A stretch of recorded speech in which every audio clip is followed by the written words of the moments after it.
Bonjour à tous, soyez les bienvenus dans cette nouvelle Minute Conseil, la seule émission qui vous parle de votre profession, la vente directe.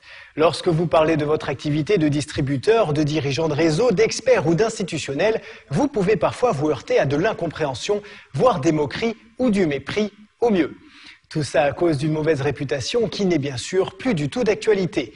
On entend malheureusement toujours tout et n'importe quoi sur la vente directe, arnaque, système illégal, escroquerie, bref, ceux qui ne connaissent pas cette activité ont encore en tête les scandales des années passées.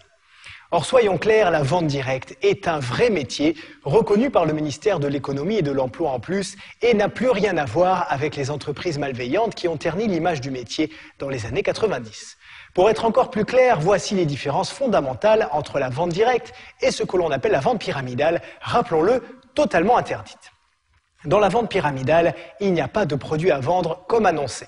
Le profit de l'entreprise provient uniquement du recrutement de nouveaux membres. Quand ils entrent dans le réseau, ils s'acquittent d'un droit d'entrée. Le recruteur direct touche alors une partie de cette somme, l'autre étant distribué à la chaîne de recruteurs qui se situe dans le haut de la pyramide. La vente directe, c'est bien sûr totalement différent. L'activité est basée sur la vente d'un produit ou d'un service et non sur le recrutement de nouveaux vendeurs. Voilà déjà une différence fondamentale. L'investissement ensuite. Il y a toujours un investissement pour un nouveau distributeur, mais normalement, il ne dépasse pas 300 €.